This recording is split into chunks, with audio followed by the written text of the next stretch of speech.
it's so gigantic and it's so spread all over the world and it's all hidden behind closed doors, that's immediately the problem. 10 minutes, 2 changemakers. I'm not just going to sit down and let this happen again. One sweet solution. Join me, Amelia Høy, in conversation with Tony's favorite changemakers. Hey Amelia, how are you? In a 5-part series that addresses shaking up the status quo. If this is the future that we're headed towards, holy crap. And addressing some of society's issues.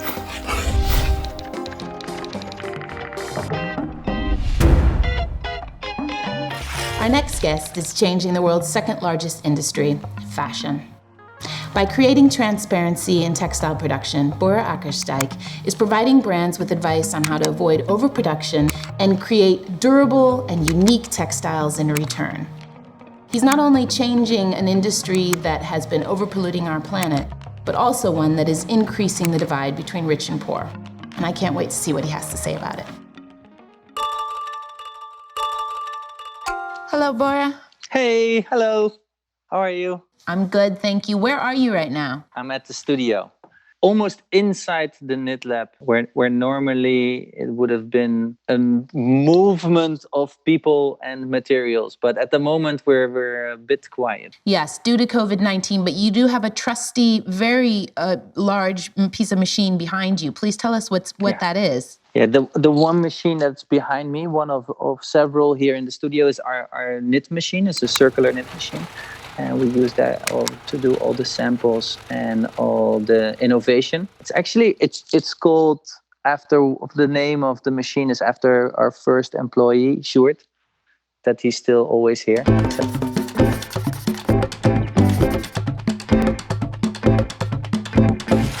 Has your business otherwise been affected by COVID-19? It definitely has an effect, but I also think it has a positive side in the sense of the moment a broken supply chain that is so spread up over the world and it's immediately super affected. Mm-hmm. You immediately see it and you suddenly see all the wounds even better. What is the current situation of the supply chain in the textile and clothing industry? As a normal person, you cannot know what it looks like. Because it's so gigantic and it's so spread all over the world and it's all hidden behind closed doors. If you go totally back to the beginning, it's all about how cheap in the end the textile can be. And the moment that something needs to be cheaper and it's behind a closed door, you will do everything to make it cheap. Okay, Borre, tell us exactly what it is you make. What we do and what we make is easy. We do textile, knits. And the focus is to totally understand what you can do with all these machines. And all that knowledge we provide to creators so that they can just design and don't have to worry for it. And then we produce and sell to brands. So we also do high quantities of production. So it's, in that sense, super scalable. So let's say I'm a designer and I come to you. What sort of solutions will you offer me? What we ask them is, what is the functionality needed for your end consumer? And that actually comes from the fibers. And then we ask them, and what is the type of construction or textile that you need? And that's like, is it for cold weather or hot weather? Does it need to be thick or thin? And that comes from the construction of the knit. So the moment that they start answering those questions, we start actually building their own textiles. So we give them the freedom to use the yarns how they want them to use them. And we try to address better options and more positive options. Borre, what are you currently working on?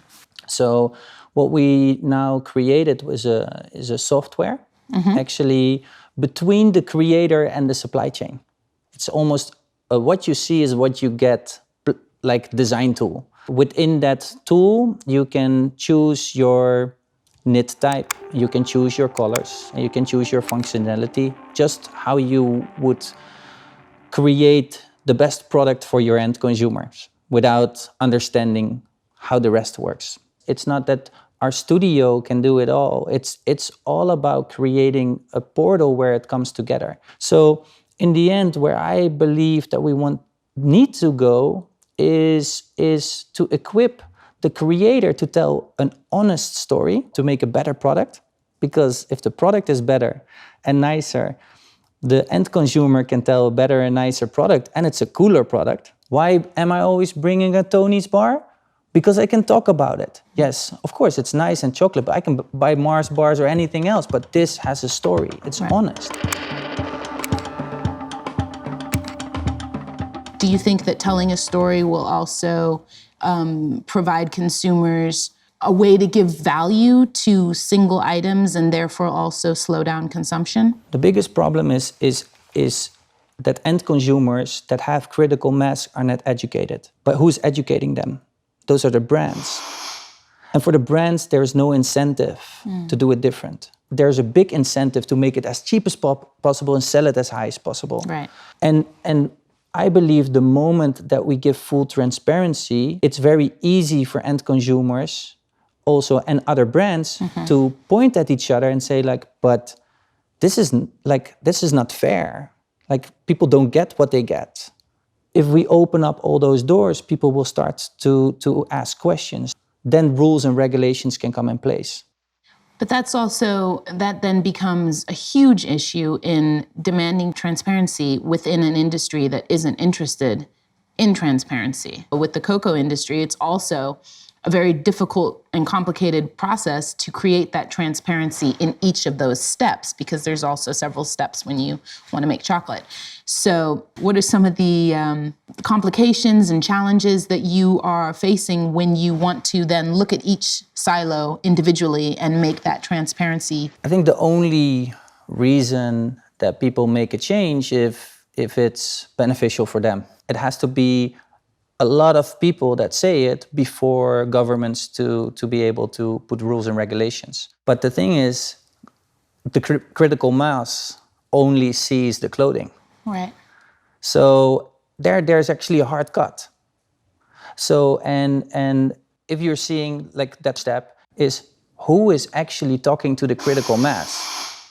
And the people talking to the critical mass are not the people in those supply chains. So there's a massive delay on that momentum of like, oh, maybe we have to do it better or cleaner. So there's, and of course this is, I'm trying to make it simple because on every silo there's different problems, and I'm not saying that people don't try to do it better, but the quantity is insane.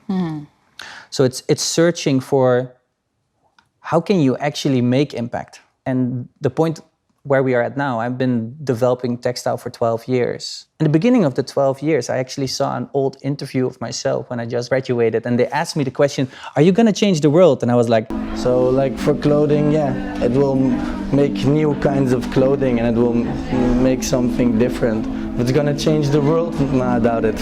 So also back then it was like, okay, you're a designer, you're working on aesthetics. But actually when I figured out that the designers are influencing loads of consumers because they make something and they tell a story, but actually what they think of what they're going to design, they are the gatekeepers of what all the silos have to make. So if they say stop, it will trickle down very quickly. The only thing is the creator is also just a person.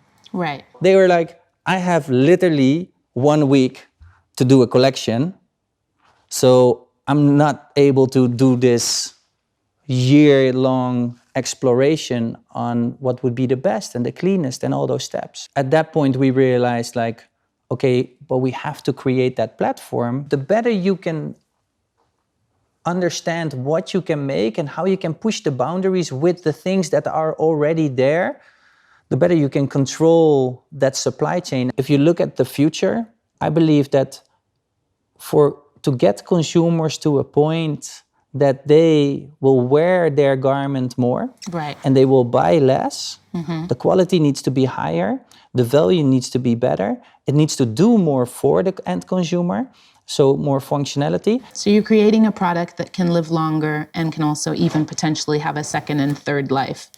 Yeah, that should always be the goal if you create something. Thank you so much, Borre, for talking with us.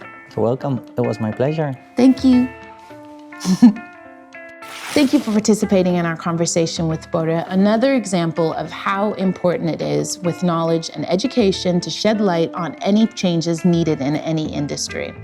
But a 10-minute conversation isn't enough to change society, so please go to our website and read more about how you can support Tony's mission and some of the other sweet solutions in the series.